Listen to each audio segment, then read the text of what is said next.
आज मैं आपसे दो प्रॉब्लम डिस्कस करूंगा वेलोसिटी पोटेंशियल फंक्शन के ऊपर। पहली प्रॉब्लम है कि अगर कोई पोटेंशियल फंक्शन दिया हुआ है, जैसे हमें पोटेंशियल फंक्शन दिया हुआ है phi is equal to X square minus Y square, तो आपको बताना है कि वास्तव में फ्लो हो रहा है या नहीं हो रहा है, और अगर हो रहा है तो फिर स्ट्रीम फंक्शन क्या होगा। तो जैसा मैंने आपको बताया था कि फ्लो तभी पॉसिबल होता है, flow is only possible when, एक इक्वेशन मैंने यहाँ पे ड्राइव करी थी, when del U by del X plus del V by del Y plus del W by del equal zero. This means continuity equation must be continuity equations must be satisfied। इस equation को Laplace equation के form में लिख सकते हैं। हालांकि यहाँ पे क्योंकि एक्स और वाई के फॉर्म में दिया हुआ है, इसका मतलब ये टू डायमेंशनल इक्वेशन मान के चल रहे हैं यहाँ पे। this equation is for two dimensional,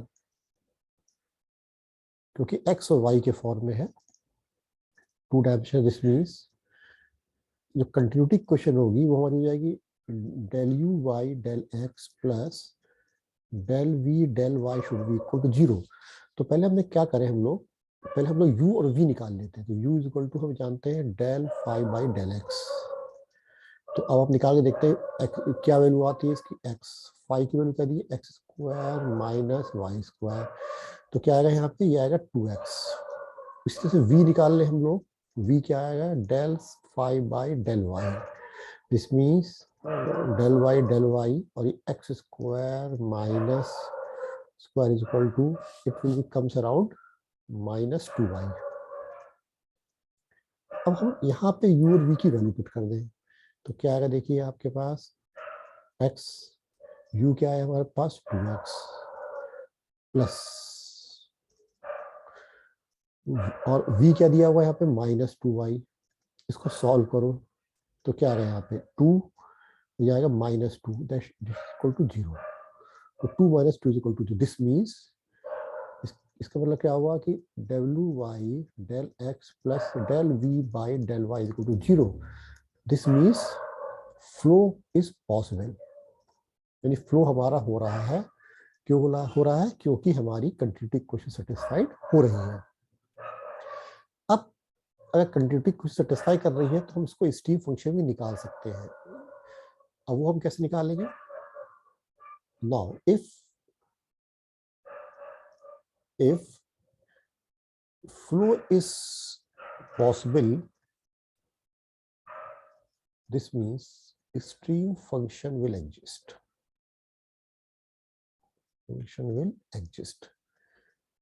इसका मैंने आपको तरीका बताया था। कैसे बताया था कि u इज इक्वल टू होता है del phi by del X is equal to del psi by del Y, ठीक है ना। तो इसका मतलब क्या हो गया, हमने u इज इक्वल टू क्या निकाला है, पीछे क्वेश्चन में 2x निकाला है, तो 2x इज इक्वल टू हो जाएगा del psi by del y. तो del psi is equal to क्या हो जाएगा 2x डेल वाई।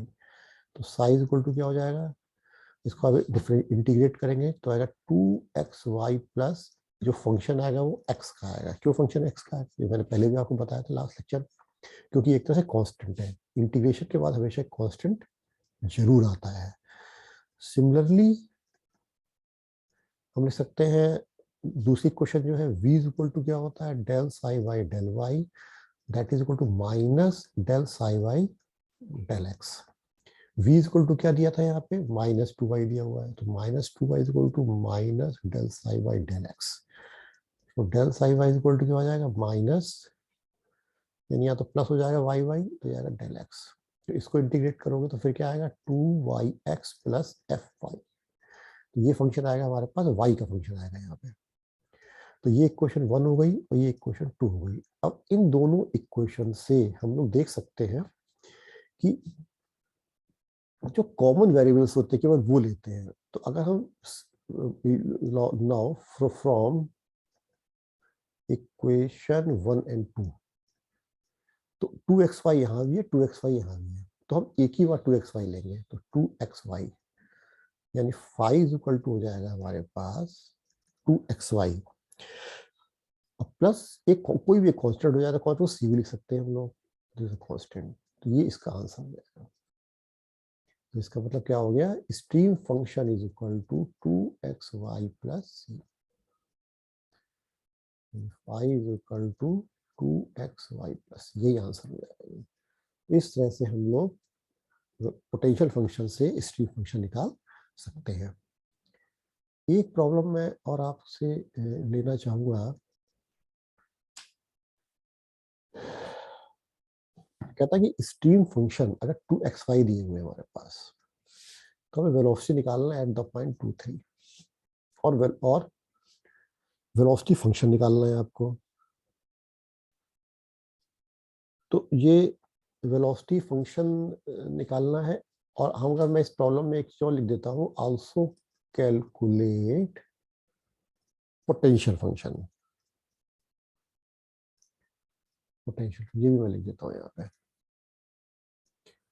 तो बहुत आसान है, ये साइज इक्वल टू क्या आ गया, 2xy आ गया।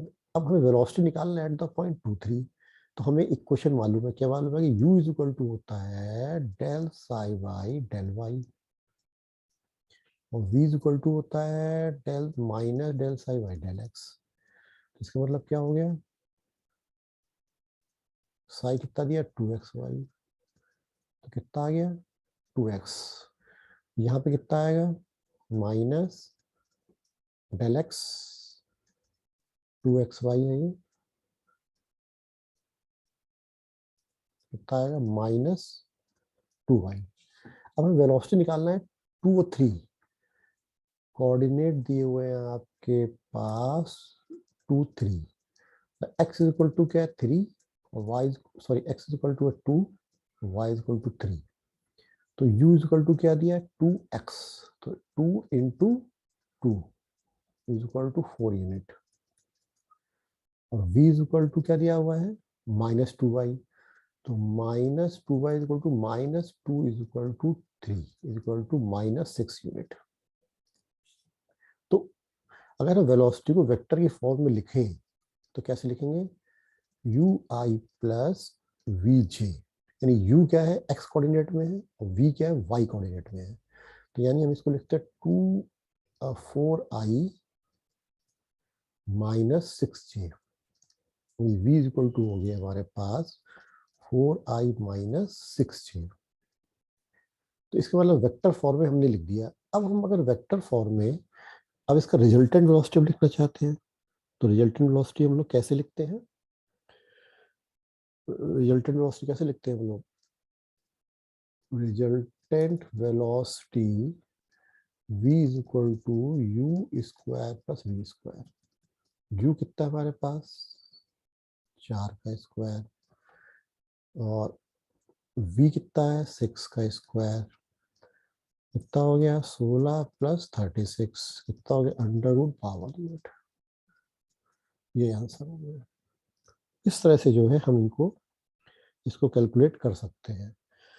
अब इसकी वैल्यू जो भी आएगी वो आपको देखना पड़ेगा, लेकिन हम इस तरह से जो है इस वैल्यू को कैलकुलेट कर सकते हैं। अब हमें निकालना है पोटेंशियल फंक्शन। तो पोटेंशियल फंक्शन वैसे ही निकालेंगे जैसे हमने स्ट्रीम फंक्शन निकाले थे। क्या निकाले थे, u इज इक्वल टू हमने क्या निकाला, यहाँ पर 2x निकाला है, तो ये इज इक्वल टू क्या हो जाएगा del psi by del x, तो del phi is equal to क्या हो जाएगा 2x डेल एक्स, तो क्या हो जाएगा ये एक्स स्क्वायर, 2 से 2 कट जाएगा, ये आ जाएगा एक्स स्क्वायर प्लस c1। उसके बाद v इज इक्वल टू दिया है -2y, that is equal to del psi by del Y. इसका मतलब क्या हो जाएगा डेल साई वाई हो जाएगा -2y डेल फाई। इसको इंटीग्रेट करोगे तो आएगा -2y स्क्वायर बाई 2, 2 से 2 कट गया, आ गया -y स्क्वायर प्लस c2। अब इसका मतलब फाइव इक्वल टू क्या आ जाएगा, एक ये इक्वेशन हो गई हमारे पास, एक ये इक्वेशन हो गई, तो यहाँ से क्या आ रहा है एक्स स्क्वायर, ये आ गया एक्स स्क्वायर, यहाँ से क्या आ रहा है वाई स्क्वायर, ये आ गया -y स्क्वायर, सी माने या c2 तो प्लस c लिख सकते हैं हम लोग, खाली c, ये this answer for potential function. तो इस तरह से हम पोटेंशियल फंक्शन में स्टीम फंक्शन निकाल सकते हैं, वेलोसिटी निकाल सकते हैं। इस तरह से हम ये इक्वेशन को कैलकुलेट कर सकते हैं। तो ये बहुत आसान है, आपको थोड़ा सा इसको मेहनत करना पड़ेगा। इस तरह से ये वाली प्रॉब्लम को सॉल्व कर सकते हैं। जनरली एग्जाम में एक ना एक क्वेश्चन इस तरह का जरूर आता है। मेरे ख्याल से मेरा लेक्चर आप समझ गए होंगे। अगर नहीं है तो मुझे कमेंट बॉक्स में लिख के भेजिएगा आप किस तरह की प्रॉब्लम चाहते हैं और क्या आप इसमें और इम्प्रूवमेंट चाहते हैं। तो इस थैंक यू वेरी मच।